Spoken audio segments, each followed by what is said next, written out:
So my name's Ciaran Smith. I'm the founder of the Bottle Cocktail Shop here in Islington. I suppose where my career started off is probably when I was 16, serving spirits and mixers and pints of Guinness in a local bar in Ireland, and I just fell in love with hospitality. So from that point, I decided to embark on a career in hospitality. So I went to Dublin Institute of Technology, studied hospitality management, got a Bachelor of Arts in hospitality management. Whilst I was there, I worked in, I suppose, London's equivalent of the Savoy, which is a Shelbourne hotel in Dublin. So one of the leading five-star hotels in Ireland. So I started off as a Christmas casual bartending and then worked my way up to supervisor of the number 27 cocktail bar before I graduated and left for America. So when I went over to New York, I became the rooms division manager of the Waldorf Astoria, so 1,436 bedroom hotel. So overseeing housekeeping, front desk, the garage, concierge. So a behemoth challenge, but one I relished. And then from there, I became the conference and banqueting manager in the Waldorf Astoria. So that's an 80,000 square feet of space. That department alone turned over $80 million a year. So it was quite an experience, learned absolutely loads, really directed my career. And then after that, I embarked on a role in the iconic Dorchester Hotel here in London. So I was the conference and banqueting manager there. And then post that, in 2018, I opened my first cocktail bar. So I had that for about 4.5 years. We were nominated top 4 best new international cocktail bar, Tales of the Cocktail, the Spirit Wars, which was amazing our first year. Our second year, top 10 in Europe, Tales of the Cocktail again. And in the first year, I also got shortlisted for Imbibe Bar Owner of the Year. So it's been quite a ride. And then I recently exited that business in June of 2023 to put my full attention on the Bottle Cocktail Shop. So the Bottle Cocktail Shop, for me, it's a hybrid between a cocktail bar and a bottle shop. I think when you read the name, you can automatically think that it's just a shop, but it's not. We are very proud of our cocktails that we do here. So we have a cocktail menu that we rotate once a month. So once a month we bring out a brand new 5-drink cocktail menu for our guests to enjoy. It just keeps it fun and fresh for us. But I suppose our unique selling point, our main thing that we do is our ready-to-drink bottle cocktails. So we have 11 in our range. They all have a 12-month shelf life, which we get tested in a laboratory in Northampton to ensure that we have all the certificates, even though it's over a certain percentage of ABV. The way all of our bottle cocktail works is when guests buy them and take them home, they don't need to shake or stir. All you do is stick in a fridge or freezer and pour over ice. It's quite good value for money. I mean, each bottle cocktail holds 5 100ml cocktails, retails for about £25, so it works out a £5 a cocktail. Probably the cheapest cocktails in London. And then what we do in the store, in the retail aspect of the shop itself, is we like it to make it very approachable for our consumers. So myself, knowing booze, sometimes when you walk into bottle shops, it can be quite daunting because there's so many in one category. So what we've done is we've taken a WSET systematic tasting approach to all of our spirits and our wines. So for example, if I take gin, there's so many subcategories within gin. You have London Dry, Old Tom, Slow, Geneva, and so on and so forth.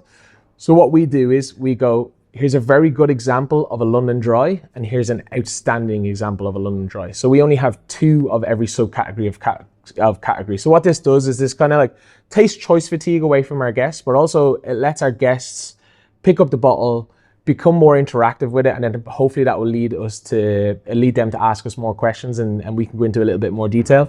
But we also have a little menu that helps our guests navigate the store, which if they are a little bit daunted, this will help them ask a question. So when they open the little pamphlet on the left-hand side, they'll see a color key.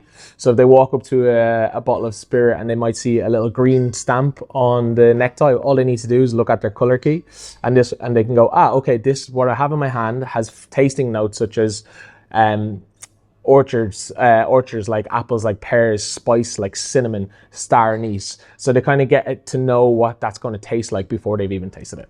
Tell us a little bit about the bottle cocktails that you have at the moment. Yeah, so we currently have 11 in our range. Our newest one being our Cascabel Margarita. So this is actually my favorite one at the minute. So what we've done is we've kind of seen that the margarita is a top selling cocktail in the world. Everybody knows that. But one flavor that just seems to be on trend consistently is spice. So what we've done is we've used 100% blue agave Cascabel Blanco tequila in this bottle cocktail. So what we've done is we've played on the word of Cascabel. So Cascabel is a little fiery chili that's found in Mexico and is used quite frequently in all of their cooking and their cuisine. So what we've done is we've paired the spicy black pepper notes and the sweet agave of the Cascabel tequila with a chili poblano liqueur, just to bring that nice hot spice and heat. But instead of it being, what we like to do, instead of it being overpowering on the palate, it's a little bit of heat at the back, spice on the front of the lips, and a little tingle. It's super well balanced, and it's definitely one of my favorite bottle cocktails we have at the minute. Probably not a lot of people know this. When Count Camillo Negroni actually invented the Negroni was so popular that his family actually opened a little distillery in Treviso, actually bottling the Negroni in circa 1901, and they actually called it Negroni Antico, I believe it was. So bottle cocktails have actually, or RTDs, ready to drink serves, have actually been around for a while. But I think what we've seen is the pandemic has seen a huge growth in it. I think a lot of bars were forced to close down where bottle shops were seen as essential businesses. So the great thing about our industry, everyone pivoted and tried to bring in revenue wherever they could in hard times. And a lot of bars pivoted themselves to creating bottle cocktails. And I believe like once you give a consumer at home bar quality cocktails, it's very hard to take that away from them. And you know, if you travel around a little bit in Australia, in the States, bottle cocktails or canned cocktails have really gone past the point of being a trend. It's very much part of the culture now. If you walk into a Walgreens or a CVS, you'll have an aisle of canned cocktails, you'll have an aisle of bottled cocktails. So I really think it is going to become more of a thing here in the UK, especially with the likes of some of the world's best bars having bottle serves over the bar, which kind of like shows to the consumer that it is really good quality ingredients that go into most bottle cocktails. There obviously is so much on the market here in the UK at the minute. The RTDs kind of have a bad rap, but once consumers tries bottle cocktails or canned cocktails that people have really put a passion in, they know what they're talking about, they know drinks, they know flavor, they can really enjoy the same quality cocktail at home as they would as a bar. If I was just to come in here as your bar, what would I expect? What would you expect? You'd expect 5-star services as wherever you would go in one of the top bars in London. So that warm welcome that you get when you walk through the door. You'd be greeted with the staff. You'll have a glass of water straight away, and then my staff will explain the menu to you and try and curate your experience to like what your flavor profile is and navigate that on the menu. And then obviously if there's something not on the menu, we'll always recommend a classic for you to enjoy as well. Is there a favorite cocktail that you've got going on behind the bar? Behind the bar, there's one that we had a few months ago, which people still come back and request that we've taken off the menu. It was called, there was two actually. There's one called the Blockbuster, which was essentially a popcorn rum old fashioned. So it's stirred down and brown and nice and boozy. And then the fan favorite it was created by Tate, one of the guys that work here. It's called Mangalorean. So it's a twist on that, everybody's favorite, a daiquiri.